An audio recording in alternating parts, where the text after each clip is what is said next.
Today is Wednesday, August 6, 2014, and we are near Guymon, Oklahoma, interviewing Edward Mueller, part of the Bartels-Mueller Farm.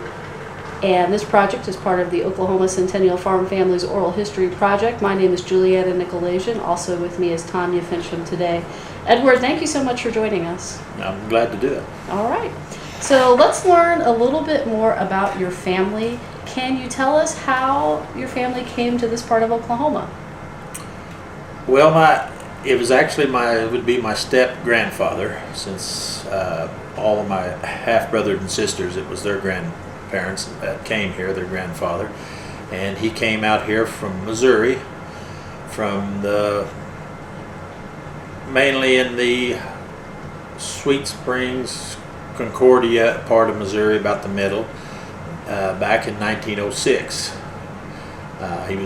He was born in 1884, so that made him roughly about 22 years old, and he loaded up some belongings, some equipment.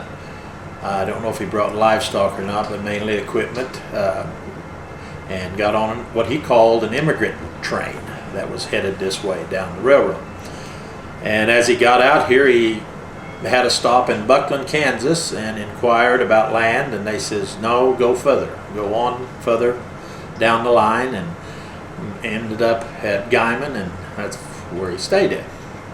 And he got off and come out to the north of Guymon and found a tract of land, I guess, that suited him, and it probably had been settled on a year or two before, but those people had left, and he bought what was known as a relinquishment in 1906, and which you have to improve it for 5 years, and then it becomes yours after the 5 years is up.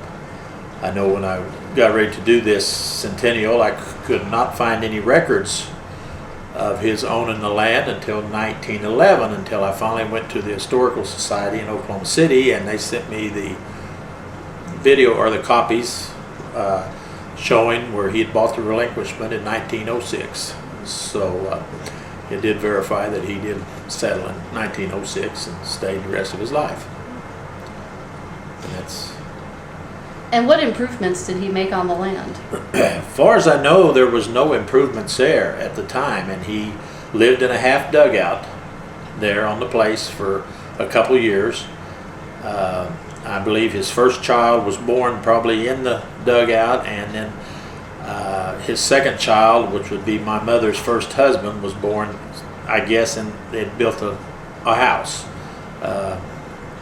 in the early, probably around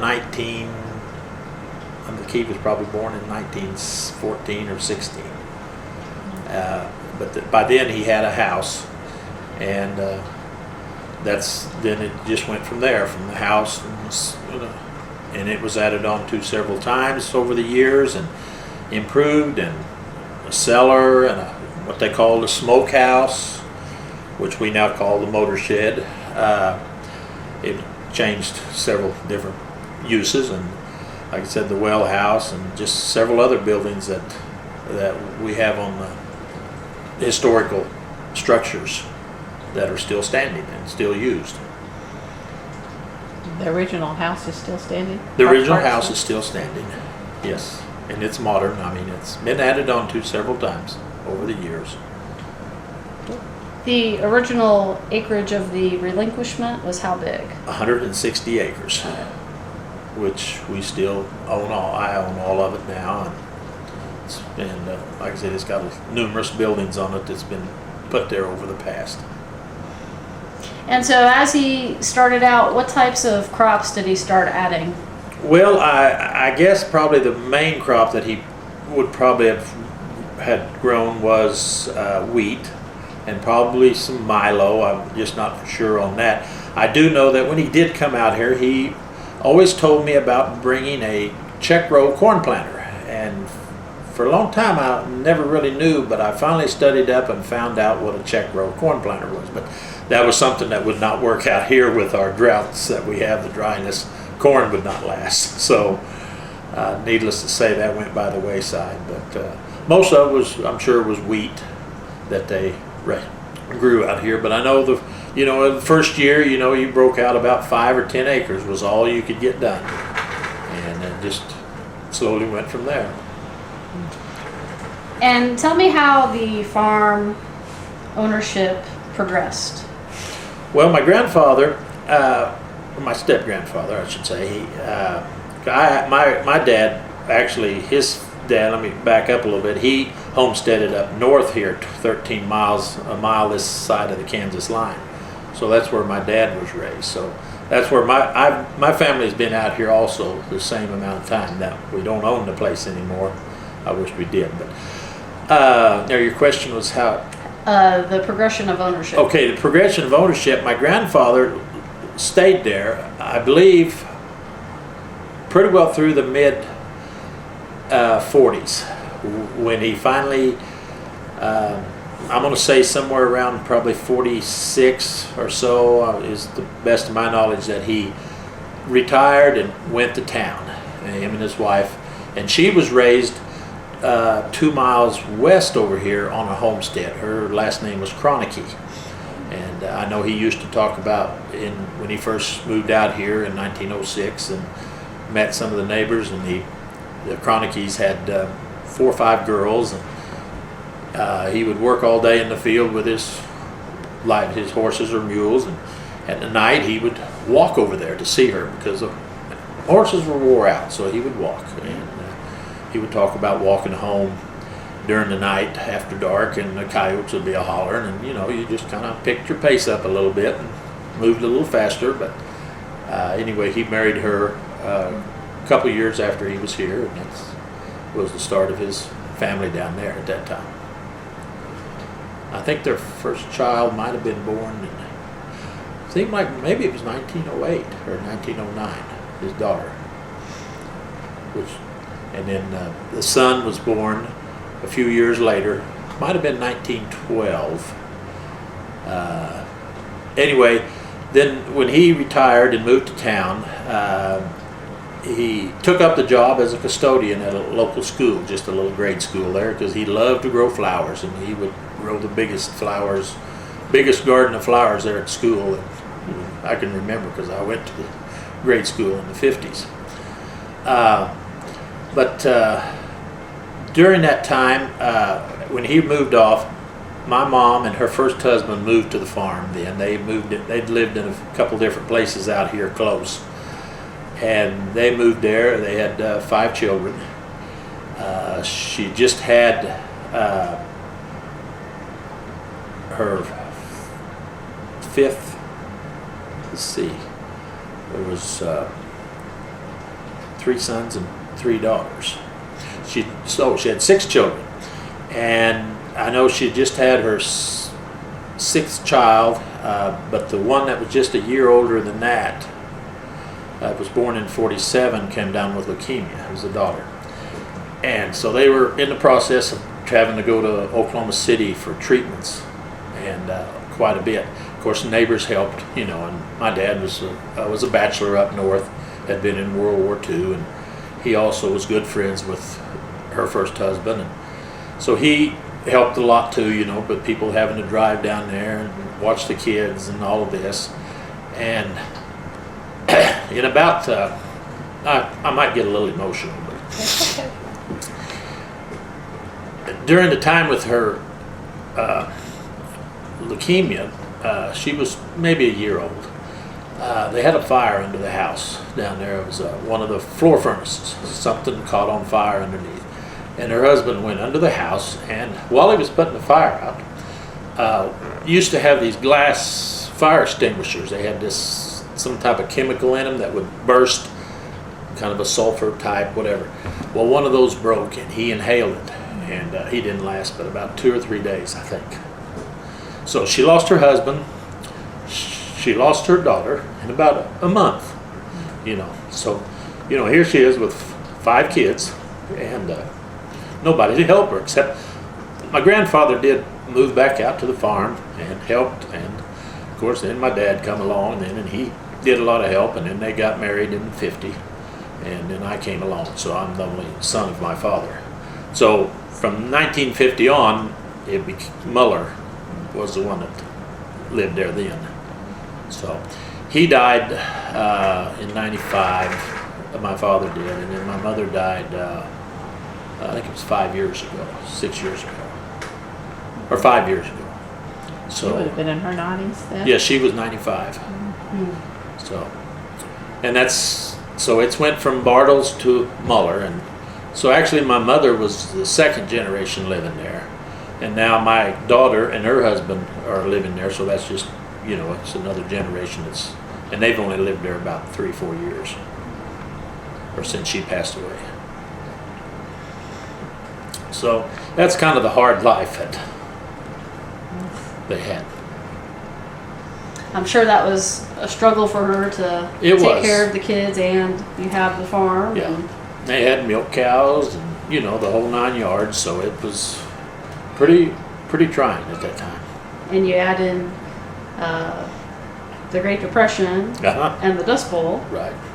Oh yeah, she remembers the Dust Bowl very clearly. She would talk about it, about having to cover the kids up at night with blankets, sweep every day, and sweep the dirt out. So. Was there ever a conflict with the elder sibling to not get the farm? No. It was a girl. The what now? The sister. The first child. Oh, you mean the first one of the Bartels? No, the first one was a son. No, he's in the oil field business. He didn't work. No, none of them. He didn't stay in the oil field business. The next daughter, my closest probably stepsister, lives at Boise City, and she's just a year younger, 11 months younger, and she's raised a family out there, and that's where her and her husband live right now, out west of Boise City. They actually live in a historical house. They live in a sod house, a 2-story sod, and it's pretty fancy. And so I think it's in the record books. Then the other ones, I have one with a sister that lives in Amarillo that won't come back, and a brother that lives in California that was not his kind of life, and then of course there was the daughter or the sister that I never knew that passed away in a year, and then I had a brother that passed away in January that probably would have farmed but just didn't quite have it all together to do it, couldn't quite manage. So no, it fell upon me, and I was lucky to be able to come up with it. It wasn't probably what some of them wanted, but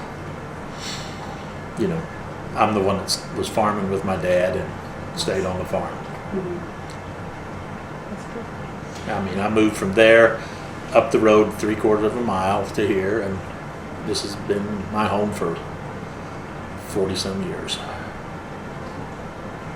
Well, in going through the Centennial Farm application, there are a couple of things I'd like to talk about. Okay.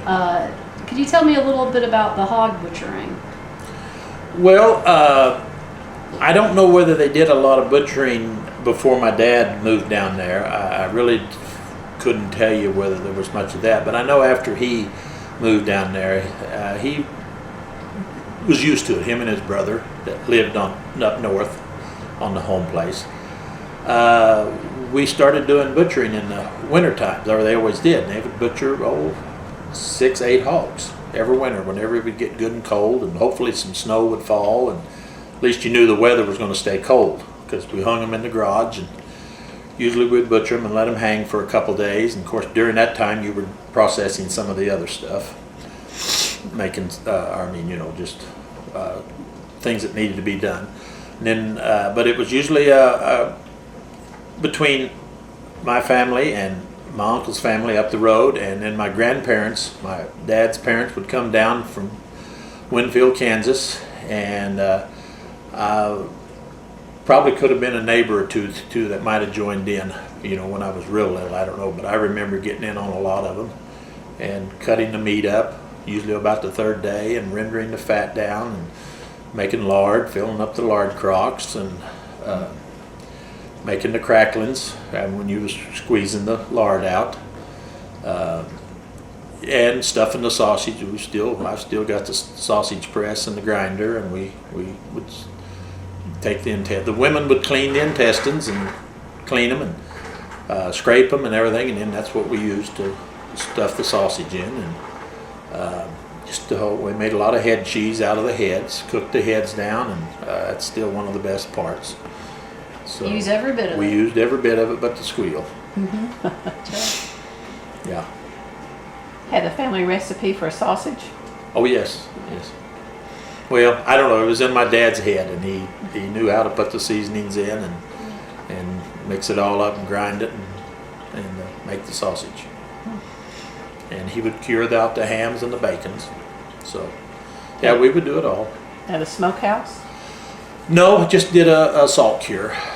Just rub them down good with some salt, the mix that you needed, and then put them on a car siding table, which car siding was also known for a door that was used in railroad cars to block the doors when you were either filling them with grain or whatever, and it was just a plank made out of several boards, but about 1.5 feet wide and maybe 6-8 foot long. Lay it on a couple barrels and put a little tilt to it and put the hams on it, and then while they would sit there for several days, the juice would drain out of them, and that was how they cured them. Yeah, those were good days. Show up for Christmas then. Right. Did chickens play a big role on the farm? Oh yes, chickens always played a big role on the farm. Every farm probably always had chickens, and my folks, my mom, I know grew up, my grandmother, they always had a lot of chickens. I remember going into the railroad depot early in the morning or late at night when a train would be coming through and pick up the chickens. They would come in boxes, and they were delivered by the railroad. We also with the chickens, there was a lot of them they butchered. In the 50s, right after my dad married my mom, a couple years, he built her a chicken house down there.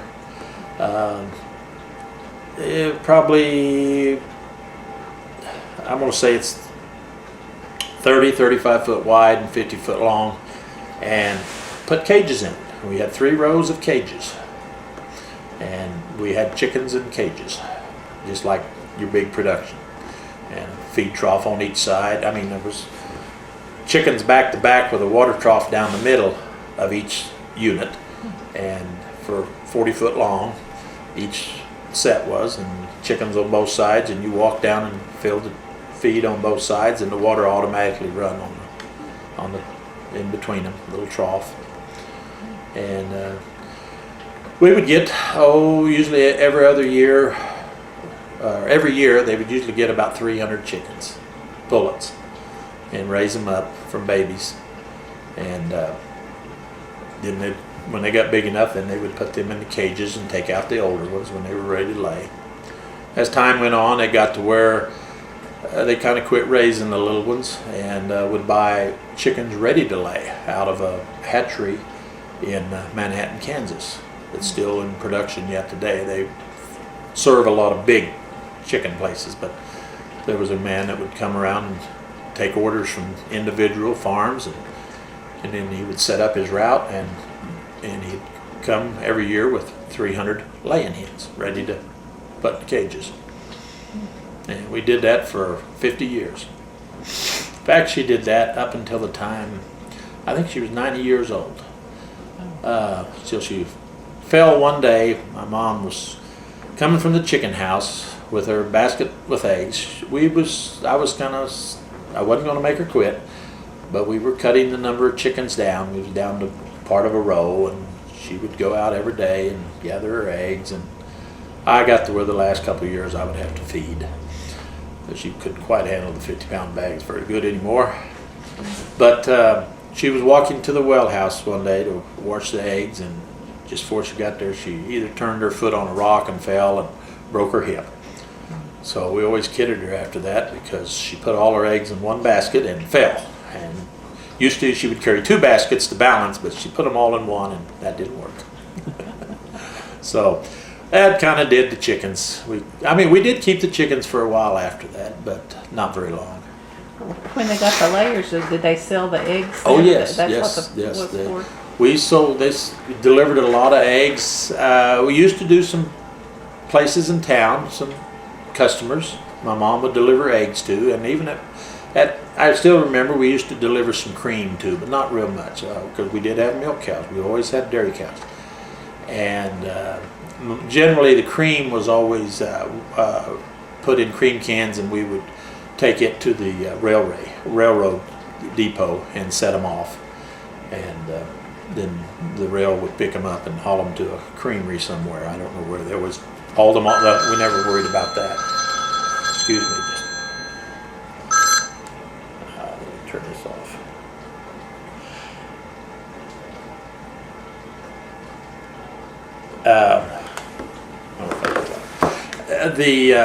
I just still remember like I said, the rail picking up the cream cans, and then every so often we'd go in and take one in and pick up an empty or 2 can. They all had your tags on them, you know, so you never lost any cream cans.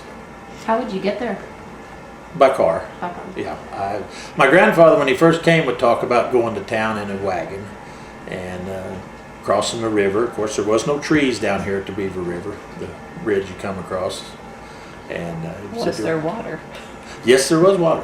When I was little, there was water always water. You could even go find a few catfish in some holes, but we'd always go down the same meadows for fishing. And there still is water in that river. Just to the west, about 6 miles, 8 miles, it's always got water in it. But So your mother did she spend her entire life just working on the farm? yes. Okay. Well, after all of us kids grew up and that, and she kind of felt like she needed something to do. She did go to town and worked, mainly just to have something to do.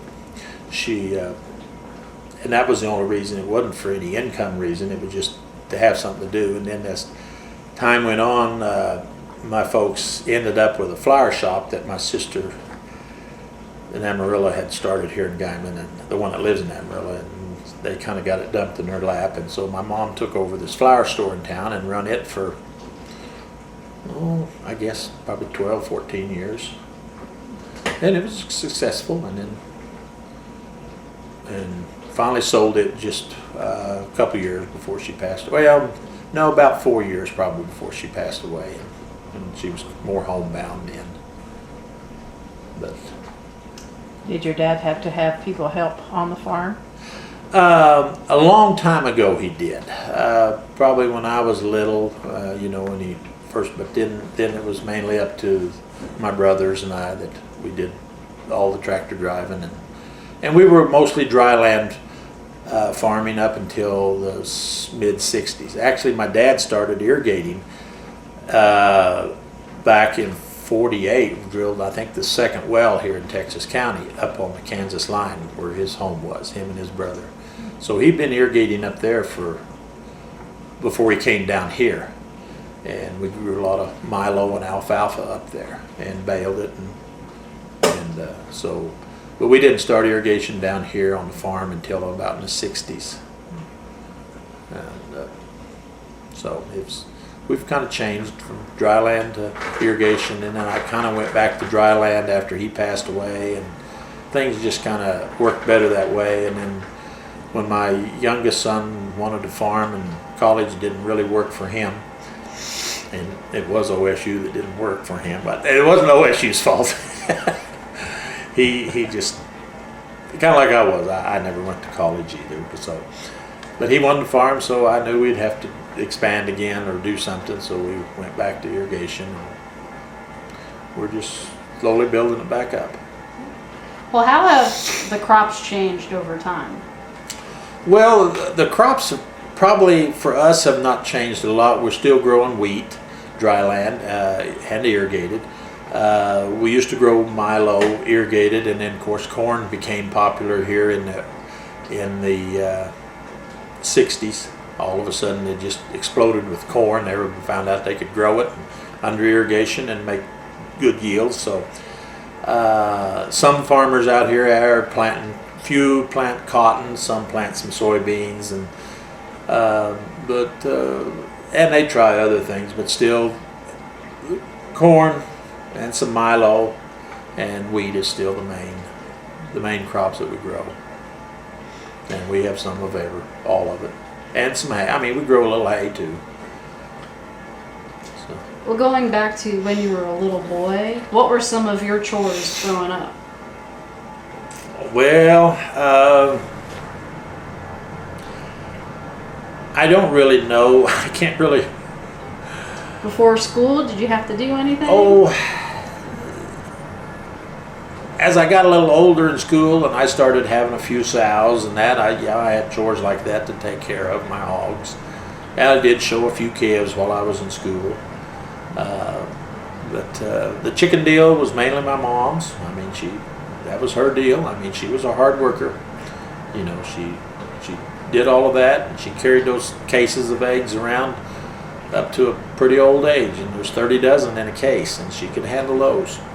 And she wasn't a very big lady either, but I did do cows, and of course my dad was a hard worker. Also, I mean, he didn't expect us just work, but I mean, we had our chores to do. I mean, we helped haul the hay down from up north and stack hay, and like I said, we've always milked cows. Back there when I was little, there was always 10 or 15 milk cows, and they had to be milked every morning and every night. And of course, we always had some hogs because, like I said, we separated the milk and sold the cream. We didn't sell milk. And of course, you fed all the milk back to either you had some bucket calves or you fed it to the hogs. So. Tell me about what you recall of record keeping. I'm probably one of the poorest record keepers there is. My wife gets mad at me because she knows very little about what I do, what I am doing every day. It's all up in my head, and I know it's not a good way to do it, but that's kind of the way it works. Was your mom the same way? And your dad? My dad was pretty well the same way. You didn't worry about taxes until it got to the end of the year, and then you decided you better gather everything up and go file it and try to get everything to where it needed to be. So that's kind of the way, I guess I learned from that. My mom was probably a little more, I know as time went on with her store, with the flower store, she kept records a little better on that. And she was always trying to make sure everything was just so, that's fine. But yeah, our record keeping probably wasn't the best. Did your parents trust the bank? Yes, mm-hmm. Yes. My dad had a good deal with the bank. He originally was banking more over in Texoma because people up north, in Hooker, people up north of here just kind of all went to Hooker, and that's where he did all of his at, till he finally moved most of it into Guymon or started banking there. But yeah, he always had a good deal with the bank. I mean, he was very successful in his dealings. I mean, he didn't own a lot of land, but he did buy some land as time went on. He bought land down here, and sometimes his main deal when he bought land, and I don't know that he ever did, was if he didn't have the royalties with it, the minerals, he wasn't interested. So he was very wise in what he bought, and it did pay off. Some, nothing great, but it still always was a steady little income. Help supplement the farming. Help supplement the farming, mm-hmm. Yes. And over time, did the family retain the mineral rights, or did they eventually get sold? No, they were still retained. Okay.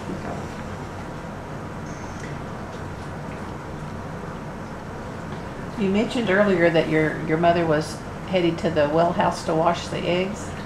Is that something that she had to do before she sold them? Oh yes, she washed them every time.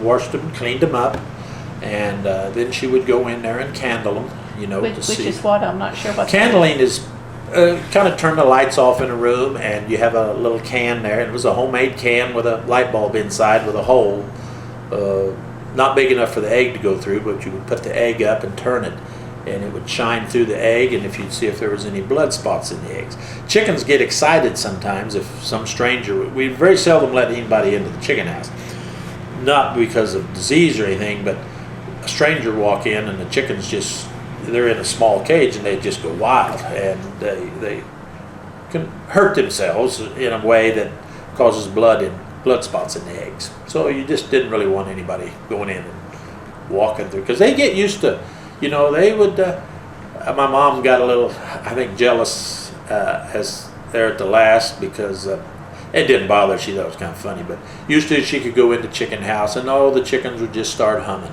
you know, they just hum along, you know, just make a real soft noise, you know. She'd be feeding them and gather eggs. Well, as time went on and I started feeding them, they would do that for me, but they wouldn't do it for her anymore, because they were used to seeing me all the time. So they would just kind of, you know, just make a noise. And you could tell, you know, animals they have ways of letting you know when they're glad to see you. And the chickens do too. So. I didn't know that. Yeah. There's animals that all, whether it's chickens or whether it's cats. In fact, I was down there this morning, this is off subject, my granddaughter come out of the end of the barn. And we were standing there talking, and here comes this black mother cat walking along. We can see her coming from this pile of tree brush. She has kittens in there. Well, she could see us over there. Well, here she comes. She's got her tail up in the air. She just kind of walks. I said, she sees us down here, and she's showing off. She's showing us that she's here, and she's coming to see us. Well, something distracted her, and she quit walking all the way, and then she turned around and headed for the house, and she had her tail down. I said, see, she's not showing off anymore because she's not coming to where we were. So animals do that, you know, even any kind of animal, cows, chickens, cats, you know, they show their feelings. You learn a lot of things on the farm. Well, tell us how equipment's changed through the years. Well, like I said, my grandfather came with a check row planter, which didn't seem to work out here. I don't know what other machinery he brought with him, but I know there was some small little disc, horse-drawn disc, because that's what everything was horse-drawn, you know, maybe 5 foot wide, and small. Of course, there was the old one mow that you had 2 handles and you walk behind the horse with, or whatever pulled it. And it's, of course, the combines, a lot of that has been cleaned up, the old pull type combines. Of course, they had pretty big headers on them, I mean, for cutting.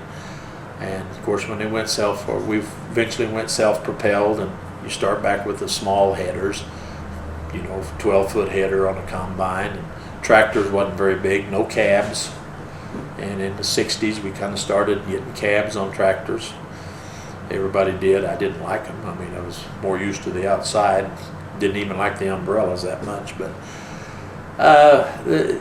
you know, all the equipment has just progressed in size and gotten bigger. I mean, now our combines, the ones I have 30-foot platforms on them instead of 14-footers. And we're all the way up to 40 and 45-foot platforms on the bigger machines now, you know, for cutting. And the disc, instead of being a little 5-foot disc, single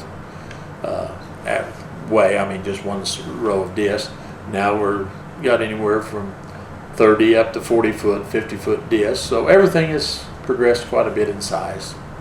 Tractors the same way.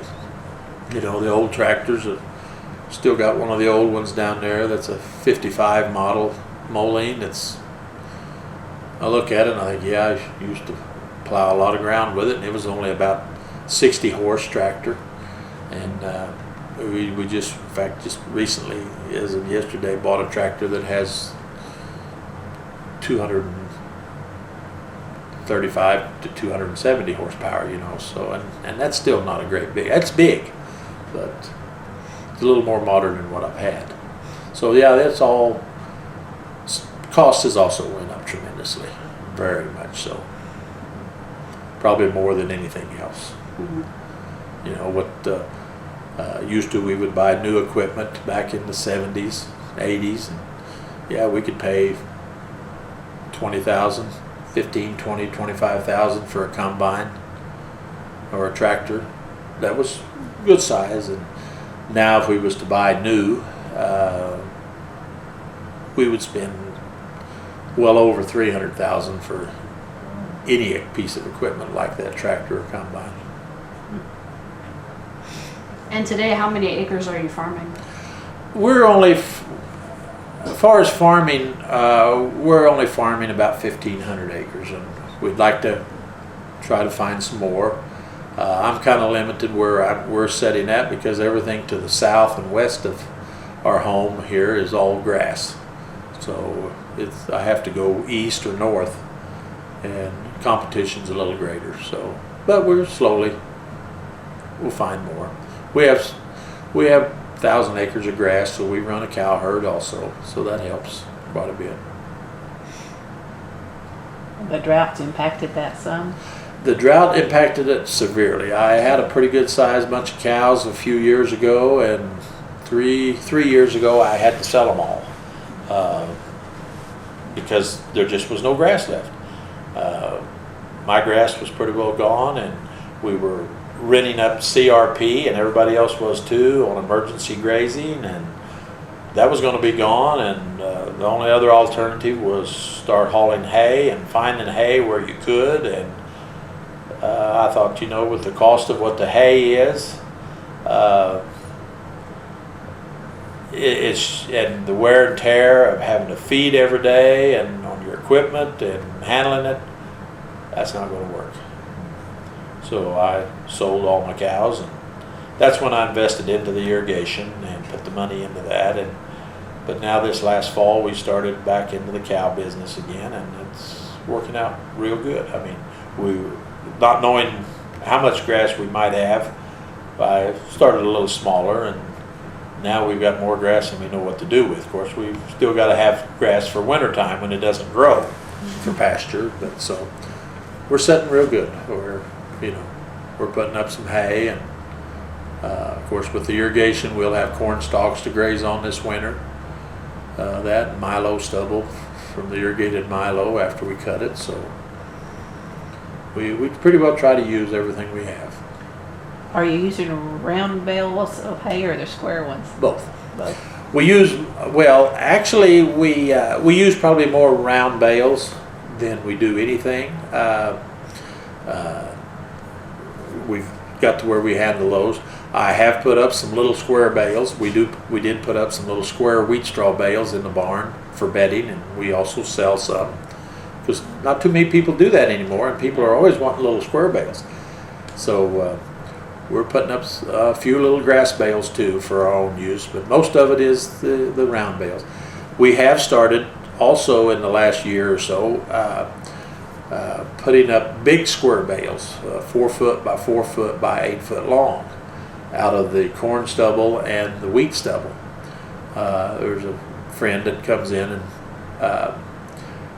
will swath it up on the corn and then put it in big bales, and then pays us so much a ton, and he gets rid of it. And last year we had a really tremendous corn crop off of that. The bales, I mean, it really paid off. And we did the wheat stubble this year. You don't get as many bales, but we windrowed it with the combine and just cut a little lower and let it fall straight behind. That way he just had to bale it and haul them off. So that's gives a little more income also. And it doesn't get rid of, even on the corn, it doesn't get rid of all the stubble. You still have some stubble to work in. And you still have all the massive roots underneath the ground to deteriorate and add to the soil. So I don't like to take everything off, but then again, even the wheat, we still leave 2 or 3 inches, and you still have it plus the stubble of the roots to help put back into the soil. Of course, one way of farming now that's a little different, and that helps a lot on that, is I lost the word here, strip tilling, where we go back in, even if you didn't even take your corn stalks off and you left them sit all winter, you go in the next spring, and we plant on every 30 inches. on rows of corn or Milo, and you just incorporate your fertilizer about 8-9 inches deep every 30 inches. Of course, you have a coulter or wheel, straight wheel that cuts everything off in front of your shank so it doesn't drag, and you incorporate your fertilizer every 30 inches right through the stubble. Leave all the stubble standing, don't even mess with it, and then come back in with a planter and a drill, and with the GPS you plant right on top of that, exactly on that 30-inch where you put the fertilizer. So all your fertilizer is contained right there below the plant, instead of spreading it all over the ground and then waiting for the moisture to take it down so the roots can find it. Much better way, but More high tech too then. it's more high tech. I don't do the work myself. I hire it strip tilled, I hire it planted, because I don't have GPS yet, which, there again with high tech you pay for it, and that's for a good unit you're looking at 25,000 for a GPS unit, and if you want a strip till rig you're going to pay 80,000 or more, a lot more if you buy a new one. It depends on the size, and for a planter like it needs to do, you're going to pay that much and more, and it's cheaper to let somebody else come in. Got to balance those costs. I got to balance those costs. I don't have to do that, and they can come right in and plant it, and then I just have to turn the sprinklers on. I didn't used to use sprinklers until 3 years ago, and before I was flood irrigation years ago with aluminum pipe, and had to move a lot of pipe. I got lots of workouts. Sprinklers are nice, and they are conserving, very water conserving. I know people look at the sprinklers and they say, well, they run them all the time, they just run continually. Yes, but it's a more even spread of water over your fields. Instead of your flood irrigating in rows, the top end gets 6 to 8 inches of water, the bottom end gets about an inch or two by the time it gets there. Whereas with sprinklers, it's even all the way around the field, and you have no runoffs. Whereas flood irrigation, everybody had the ditches at the end of the fields to take it to tailwater pits to recover and then pump out of the tailwater pits back, but you would lose a lot of water in the process. So yeah, it's irrigating with sprinklers is very conservative. Has crop insurance come into play? Crop insurance, I'm sure that everybody has their opinion of crop insurance, and I know we have to have it. Government says we have to have it if we're in the programs for whatever reasons. But crop insurance is expensive.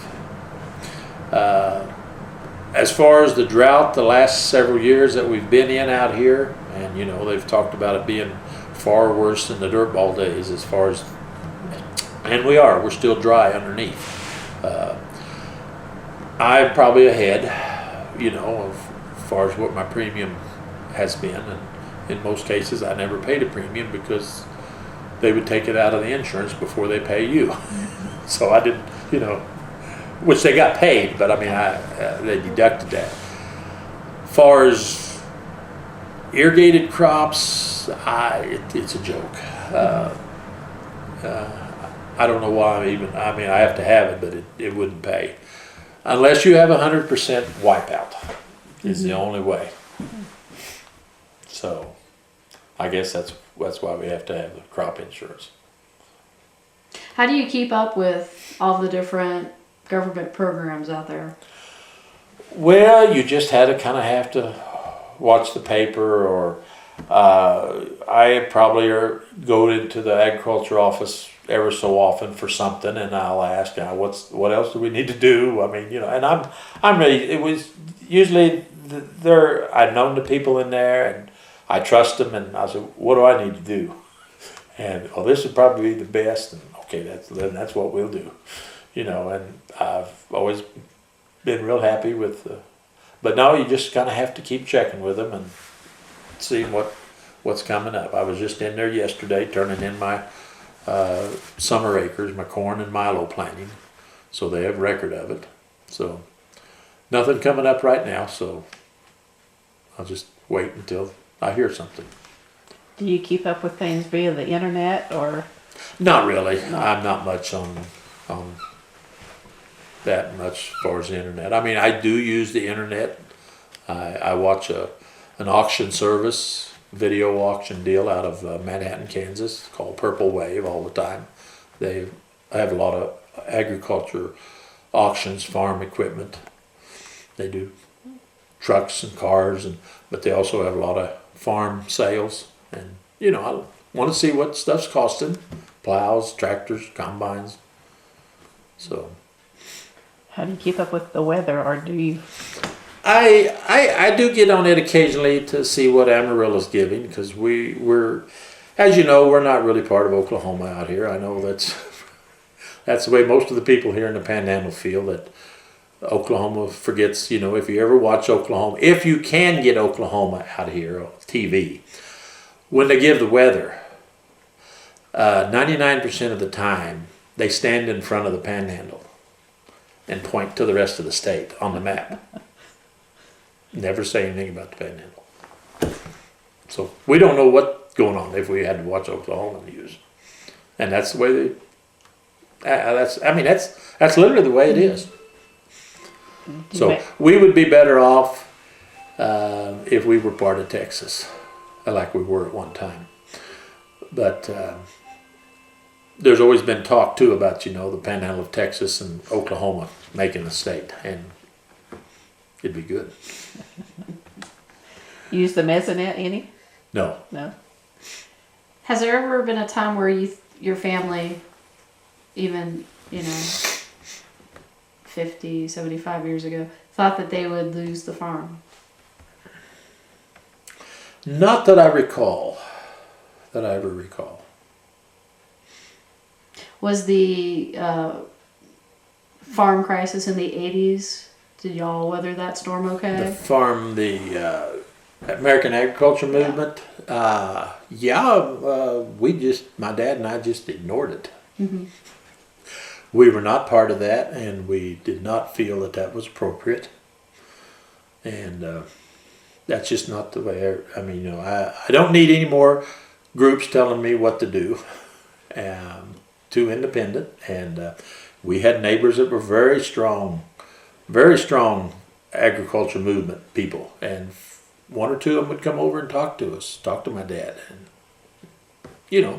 we stayed friends, but no, we were not part of that and would not participate. Were you in 4-H in high school? No, I was in FFA. And I was in FFA for my first 3 years, back when it was the old style program, Ag 1, Ag 2, Ag 3, Ag 4. I didn't do it my senior year. There was another class I wanted to take that I thought was far more beneficial, and which was, of course, my senior year was fairly simple, which was carpentry class, 3 hours a day. And it happened to be during Ag 4, and I couldn't take Ag 4. So, and we built the administration building in Guymon at the high school, what was then the high school, which is the superintendent's office, and it's still in use, and it still looks as good as it,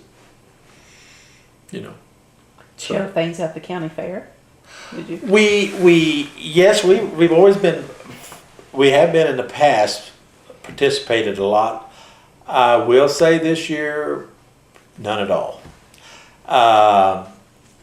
We enjoy the county fair, but my feelings on the county fair has changed because of the time schedule they have. Now, we have been very busy this summer, sort of.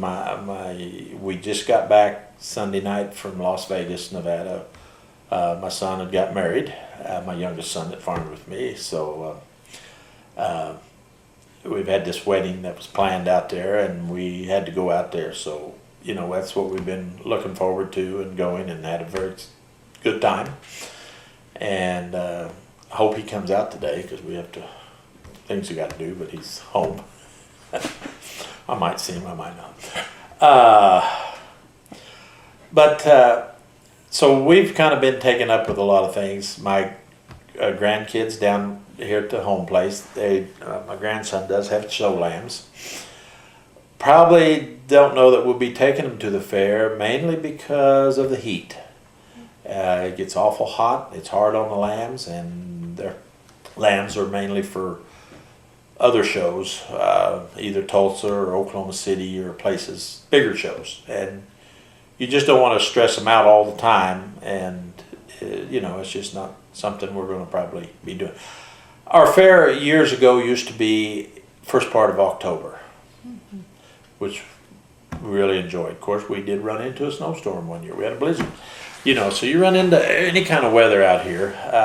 Then it was kind of moved into the latter or middle of September. And now they've moved it right here, the first part of August. It's hot. I'm going to go talk to the fair board members and try to give my little 2 cents worth of let's put the fair back in October when people have garden products. There's some that have some garden products, but not a lot. Just everything, and it's too hot in there to do a lot of that. And everybody's busy in the summer right now. People are taking their last vacations before school starts next week. So, everybody's really busy. And they say we got to have the fair when we get to Carnival. And if we have it in October, all we get is these bottom of the line carnivals, the little podunk carnivals that you really don't know whether you want to get on the rides or not. They're old. All the major carnivals, like the ones we get, are at the big cities, like Oklahoma City and Tulsa and Amarillo, at those fairs. They're not going to come to Guymon later on. So that's why we have to have it now to get the carnival. Well, Liberal just got through with their fair last week, and they had the carnival. Well, then the carnival comes here this week. So see, they're on, and I don't blame the carnival people. They can't travel any further than they'd like to, and they want to make stops. But we do the same thing in the spring when we have Pioneer Days out here. We have the carnival at Pioneer Days, which is super. It works first Saturday in May, and then it leaves here and it goes to Liberal. So it does just the opposite. But I still contend, okay, go ahead. Carnival is what makes the fair. It draws people. Go ahead and have your carnival in August. But let's have the fair in end of September, 1st of October, when everybody has vegetables. And a lot of times your kids that are in school, the teachers will have them do artwork and they'll bring it out and enter it. You don't see that at the fair anymore. In fact, I heard from a family yesterday that went out and entered some stuff. They said there was just hardly anything there yesterday for entries. It's too early. So I don't know why we can't have the fair later, and I think we'll still have a turnout, and I think we can still have the animal show, the stock show, the hogs and the sheep and goats and cattle. But just do it when it's cooler, and I think we'll have just as much participation. We don't have to have a carnival then, but they can have their carnival now. So now this year we used to do a lot of things. My kids, they'd enter fruits and vegetables. We'd enter the wheat show. We'd enter grasses. My daughter would enter in 4-H food products. Cookies, all kinds. But not anymore.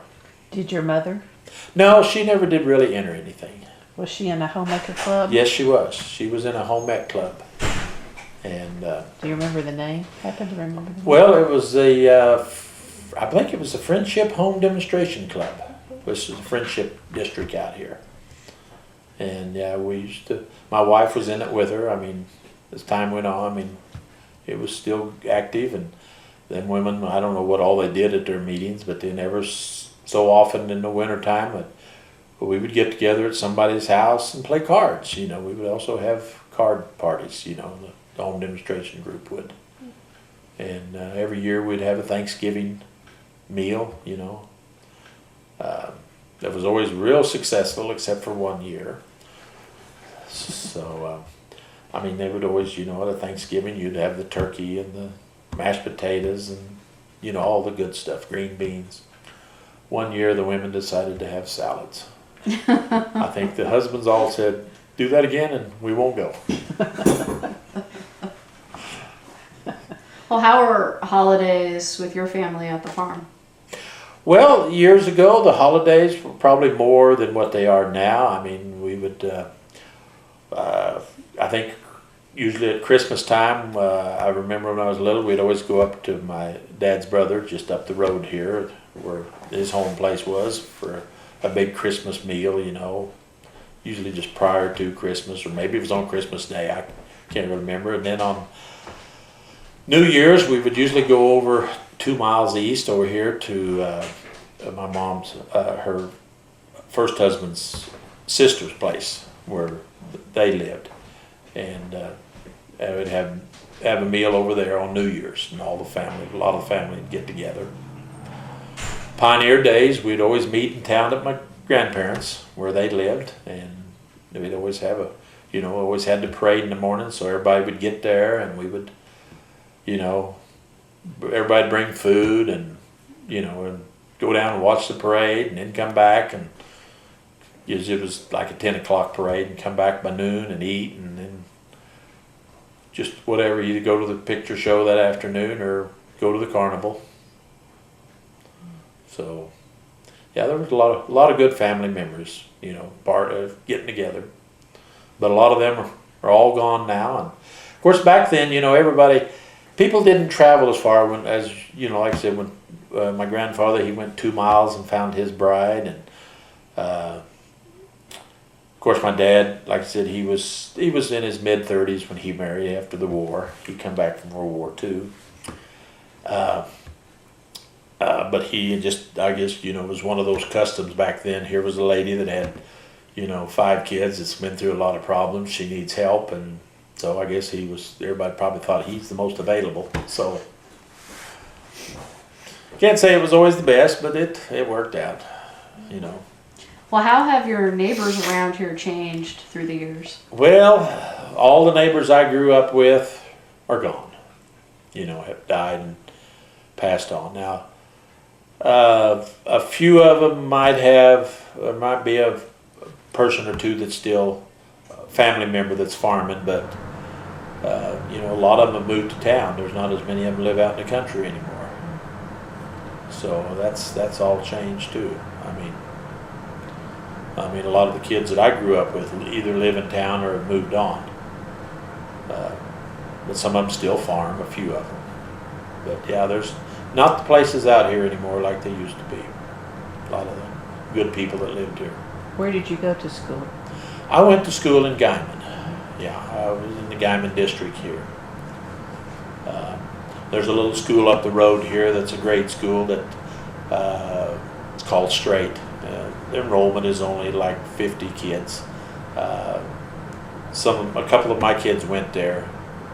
We got them able to transfer them up there, even though we're in the Guymon district, and Straight district is only 1 mile or 2 away, so was the Optimal district to the east of us, but we were able to get permission to send ours up there in grade school. And first we had to take them up to the corner 2 miles to catch the bus every morning, and then the Straight district finally got permission.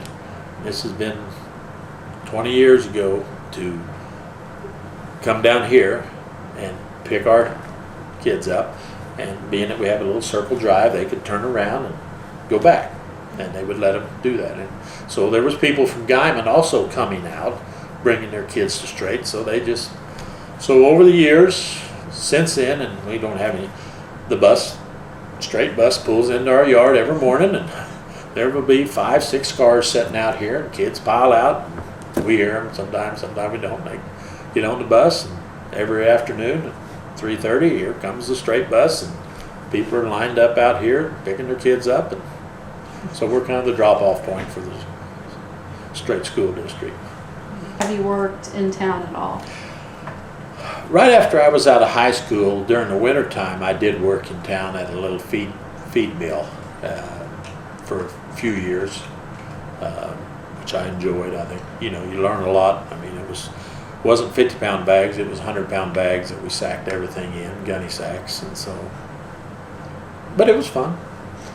That's probably, I did that, and then a few years ago, before I went back to your game, before he wanted to farm, I was kind of pretty well trying to figure out, you know, kind of not a semi-retirement, but a friend of mine had a animal health store here in town that he run for a company, and he'd always been in it all his life. He's a few years older than I am, but he wanted to know whether I'd come in and help part-time. So I started doing that and I did that for probably 5 or 6 years until that finally stopped and it's no longer there. And, I enjoyed it, but it really wasn't my kind of work. I did have a feed store in Guymon for a while too. I put a feed store in, a Purina feed store, years ago, and run it for, I think I had the feed store for 14 or 15 years.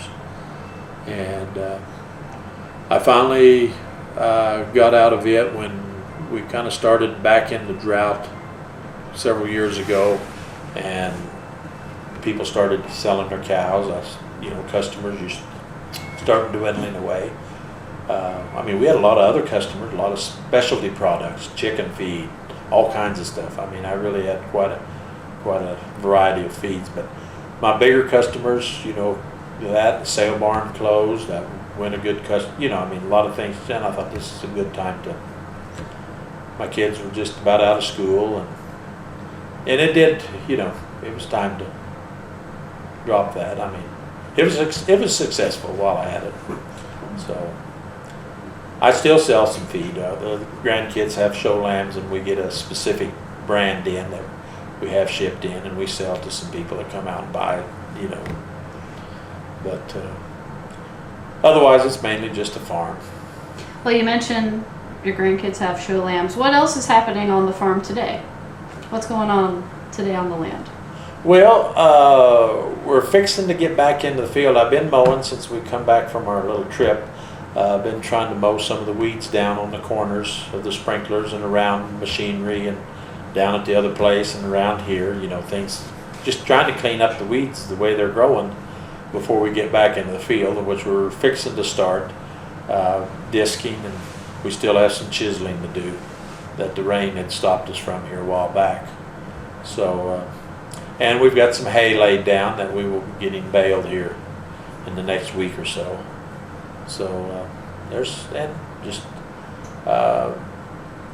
I need checking on the cows, and I've always had a few sheep, and I've got a herd of ewes up here that are out running loose out in the field. Do you shear them? I don't shear them, but yes, we have them sheared every year. Yes, we do. So you stay pretty busy. It's pretty busy, yeah. Any thoughts on retirement? Not really. No, I don't know that you ever retire. At least I don't. Well, tell me a little bit about your kids. Well, my wife and I, we have 4 children. We've been married 41 years, I think. My oldest, my daughter, lives down there. She has 3 kids, 3 children. My daughter that's in college at Edmond, at Redlands. I guess she'll be going to OSU after this year. 2 sons. One of them will be a senior, and the other is a 3rd grader up here at Strait. He goes to the school. So she has to bring him up here every morning to catch this bus. And how did you meet your wife?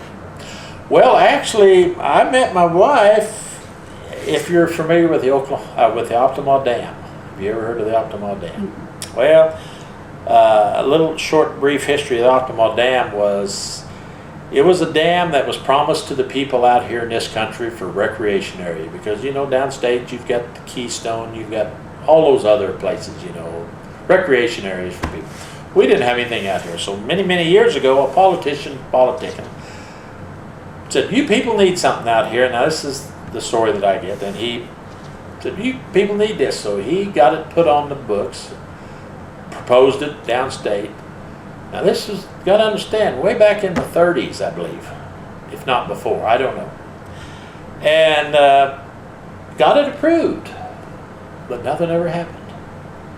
Got this project approved. build a recreation area out here and put a dam on the Beaver River. Well, it never went any further. And it went on and on for years, for like 40 years, or maybe 40 or 50. And someone finally said, hey, there's a project here that's been proposed and approved and never been done. So back in the late 60s, it was decided when this came about that this needed to be done. So they started going to build this dam. And my father-in-law worked for the Corps of Engineers out of Tulsa.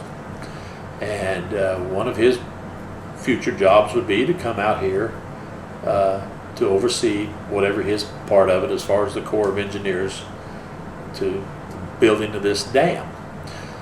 And so they came out here in 70 or 71. And he had 2 daughters that came. The third daughter was in college and never came out here. But him and his wife, and they came out here during the winter, during a blizzard too, I know, a time or two, because they talk about having to not being able to get to their house in the Elks Edition.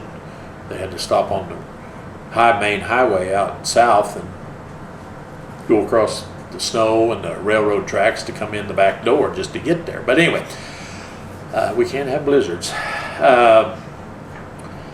Anyway, they moved out here, and she was 15 at the time, and went to the same church, and we got to know each other, and well, we got to dating,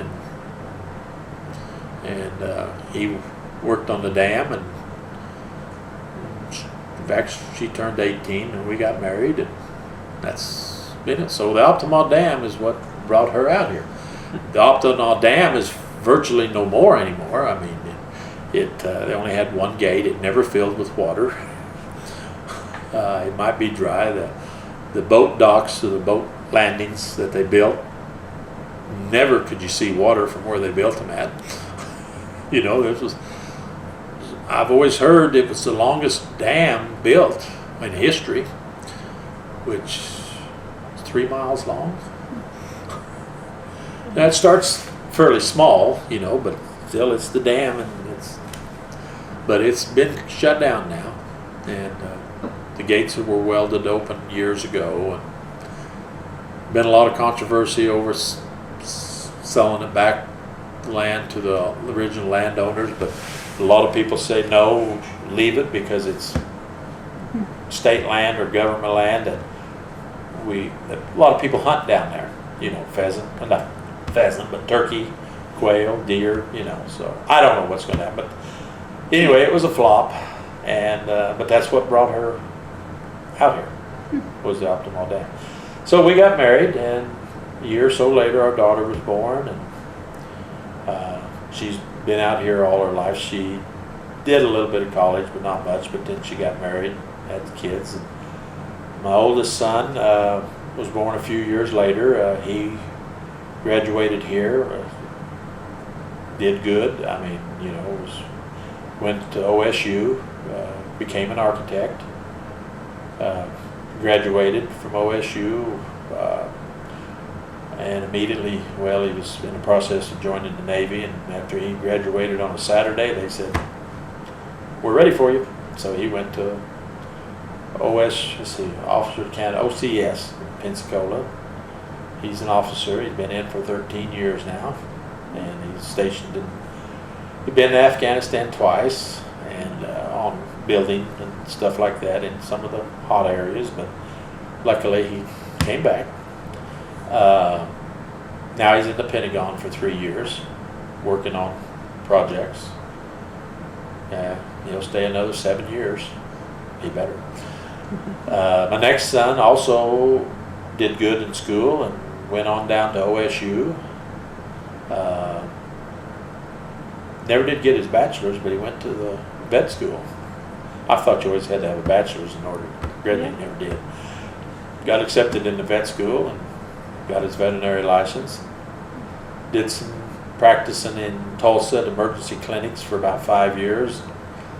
I was told that would get old, and sure enough, that gets to you. Now he's back at OSU. to get his PhD and working with some of the professors on some research. He loves that type of work. Has to do with some type of viruses that he's working on. So he's pretty successful in that. I'm glad he likes what he's doing. I mean, he liked the veterinary. He liked working with animals. He's always loved animals. He's really loved horses and sheep and stuff. We still talk about sheep all the time. And again, my youngest son has tried to go to OSU. He had a good time down there while he was there. It didn't take, huh? Didn't take him. And it's really surprising, he had the highest ACT test of any of them. But just wasn't his thing. So I'm glad to have somebody taking over after me, though. So. Well, looking at the next 100 years on the farm, what do you hope to see happen to the land?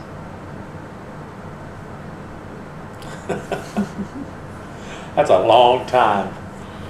Well, I hope the land stays in the family, and I mean, we're going to try our best, and all the kids, all my children want to see it stay as a unit, and we're going to try to do our best to keep it that way. And I don't really know what to think about the next 100 years. I mean, it's hard to, I mean, I know things have changed a lot, so we just, I guess, I don't really know.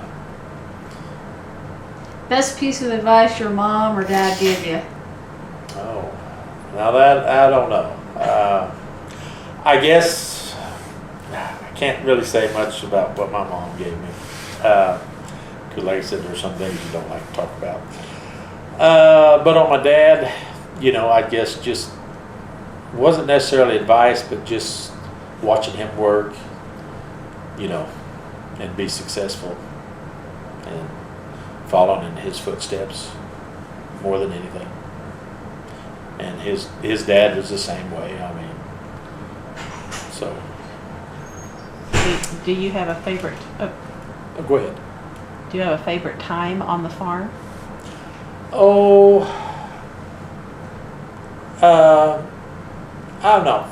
I suppose just growing up on the farm. I mean, when I was little and playing down there in the barn in the hay, and just walking down through the pasture where our ponds are, and at a little age, and which now we don't hardly let kids do because, you know, we're always trying to watch after them. But we did a lot of things we shouldn't have done, a lot of things our parents didn't know about, or just having fun, you know. That would have been dangerous. I would really get my kids if they did some of the things I've done. Well, is there anything else you'd like to add before we close on out? Well, no, about the only thing, of course I know it doesn't have to do with this place here, but you know, this was a place that my dad ended up buying from a good friend that left, and pretty well told him when they got ready to leave back in '60, well, we're going to leave, we're moving back to Kansas, Paola, you're going to buy this place. So I'm glad, and my dad said, I don't have any money. He said, don't make any difference, you're going to buy it. And so this is how we ended up with this tract of land too. But you know, and that's, you know, everything was done on handshakes and just word of mouth. A little bit different today. Little different, yes. Mm-hmm. Little different. Well, Edward, thank you so much for taking some time out and sharing a little bit about your family and your land here. Thank you. I hope this helps a lot. Mm-hmm.